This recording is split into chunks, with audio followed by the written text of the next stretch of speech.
Welcome back to another episode of the Course Creation Incubator podcast. I'm your host, Gina Onativia, here to get you excited about your course, your live cohort, your workshop, whatever you are cooking up. I'm here to push you to take action, thoughtful action, in order to get yourself out there in a bigger way.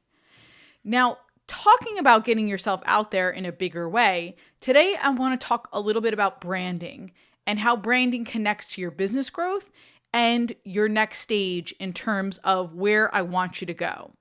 Because here's the truth, your brand doesn't need to be perfect at any point. We're taking imperfect action here as we listen to this podcast. But I want you to go to the next step, whatever that looks like for you. So today we're going to talk about upping your branding game, and we're going to think in terms of 3 tiers: just starting out, time to upgrade, and then going big. And I'm going to break down each tier to hopefully push you and challenge you to go to the next phase. Now, before we dive in, this episode is of course brought to you by our Done For You services. We do course creation, we do marketing, we do website development and brand development in a highly custom, high-touch way. If you want to work with us, check out coursecreationboutique.com/course. There's a quick application, and then I'll reach out and we can have a chat. Now, before we dive in about branding, all things branding, I've shared with you guys that I'm going to run my first half marathon next year. Such a scary goal for me. So as part of my training, I decide I'm going to run 6 miles today at a Lake Miramar here in San Diego. And I go up there, and one, I didn't anticipate how many people were going to be there. So many families. 2, I didn't bring any water with me for 6 miles. And I'm a beginner just starting out. I should be bringing like maybe a little bottle of water. 3, I didn't eat properly. And then 4, it's getting hot here in San Diego. Needless to say, I hated every minute of being on that lake, and I couldn't wait to get out. And I ended up going 3 miles instead of 6 miles and felt like a failure. I felt like a running failure. I felt like a running imposter. And I was really angry at myself for not planning better and not anticipating what I needed as a beginner runner increasing her miles. And I was really angry at myself. And then I realized I have to take a step back, and that's what running's about. That's what entrepreneurship's about. That's what course creation's about, is you're going to take leaps forward, because I had a great run on a treadmill, 5 miles last week, loved it. And then you're going to take tiny steps back, and that's okay. That's part of business. That's part of doing something new and having a goal. And I had to give myself a little bit of grace. So if you're not exactly where you need to be, or you feel you need to be, give yourself a little grace. I was talking to my best friend today, and she was saying she had to give up this idea that she had to be perfect in everything. And I think we have to give ourselves grace that it's okay not to be perfect in everything. It was okay that I was far from perfect. And guys, I'm far from perfect running. By the way, it's not pretty. But I have to give myself some grace. So hopefully you are giving yourself some grace. I want to push you and I want to challenge you thoughtfully. But if you have to run 3 instead of 5.5 today, that's okay. So we'll pick it back up in a few days and I'll get there next weekend. And I have time and I have grace to do that. So hopefully giving yourself that same generosity. All right. We're talking today about branding up, scaling up from your brand. And I don't think I really need to dig into why brand is so important, but that's how you're represented. That's how people find you. That's how you set yourself apart from the competition. We have been doing a ton of branding sites lately. That's why I was inspired to do this episode. And with each site, I'm looking at the expert and saying, okay, why should I come to you? I've done all the things. Why you? Why now? Is that represented on your site? Is that represented on your landing page? Are you standing out in a unique way?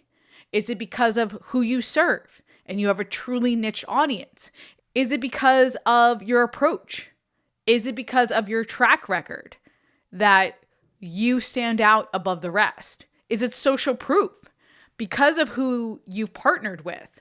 Like, I've relied on a lot of that with myself, with my brand, in terms of who I partner with. I always talk about Tony Robbins, Amy Porterfield, IBM, American Council on Exercise, Special Olympics, right?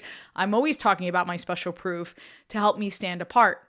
So in terms of your branding exercise, I want you to think of that front and center.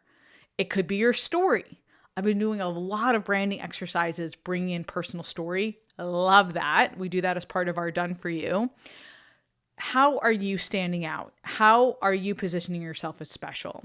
Now, keeping that in mind, that is the first thing I want anyone to do, regardless of if you have an audience of 100 or 100,000.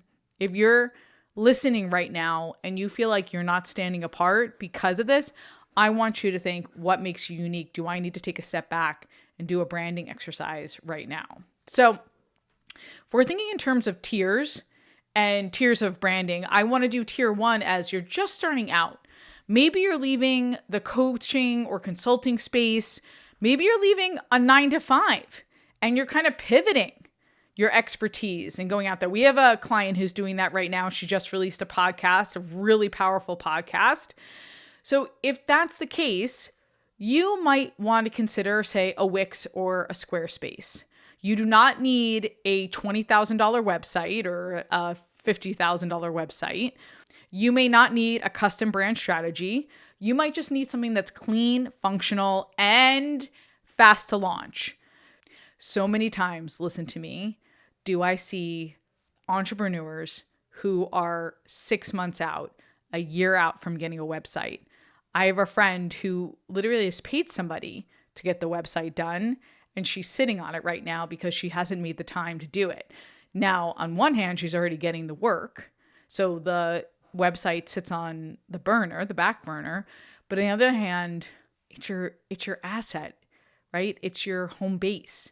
It's where you send people who are interested. And that's why having that brand piece and that brand asset is so, so important for you. So I'm good with Wix or Squarespace when you're starting out because they do have the drag and drop builders. They do have the templates. You don't need coding experience. You can go live in a week. You just need a couple brand basics. So if you are listening to me right now and you're like, Gina, I've got absolutely nothing, but I want to put myself out there, especially in the next few months, think about starting small with something like Wix or Squarespace. Now, for the second tier, if you want to go a little bit bigger. So you've got something out there, maybe you've got a landing page out there. Maybe you're using LinkedIn or social as your branding site right now. I see that all the time. I want you to think about tier 2, and maybe you're going to build your funnel. You're creating offers. When it's time to upgrade your online home, I like Kajabi. Now, Kajabi, you can build beautiful, customizable landing pages, sales pages, shopping cart pages, of course, beautiful courses like we talk about all the time on this podcast. You can do email marketing, automations, pipelines, etc. However, it's a lot more bells and whistles than Squarespace and Wix, in my opinion. And it's so easy to use and it's so easy to scale. We're working on it with a client right now who's in this position, who's in this tier. And it's easy to get started and get your brand site up rather quickly. So if you're kind of in between, but you want to get your offers up, I would go Kajabi because I feel like then you get the bells and whistles, you get all the marketing pieces that you need to scale up quickly. Now, if you're in tier 3, we've got a client in tier 3 right now, had a branding website, pivoted her business, now is going out there in a bigger way. I want you to consider WordPress. And this is great for you if you're adding team members, you're running multiple programs, you're creating evergreen funnels, you're looking for a little more customization than maybe Kajabi allows. And you're really, really, like I said, into the brand for the long term. Now, WordPress gives you total creative freedom, scalability for large content libraries, custom designs, better long-term SEO, integrates with really advanced tools, and it gives you a lot of room to grow. So if you are ready to go big, think about WordPress. So we've got an outstanding WordPress developer that we love to work with, and that's why we're doing brand sites now. If you're interested in working with us, just reach out, coursecreationboutique.com. And we love WordPress if you're really in it to win it in terms of your brand site and you want that creative freedom, like I mentioned. So the thing is, wherever you are, I want you to think about going bigger, especially in the next few months. Take stock of how your brand is represented, design, copy, messaging. Do you have your unique selling proposition? Do you know what you stand for and why you stand out from the competition? Have that thoughtful conversation and then think about your different tiers. Just starting out with Wix or Squarespace, you're scaling beyond coaching, Kajabi, or you're really going big with WordPress. If you love this episode, make sure to subscribe and share it with a fellow coach or consultant ready to build up their online presence. And as always, please, please, please keep taking action. Until next week, go create, be you and be brilliant, and get it done.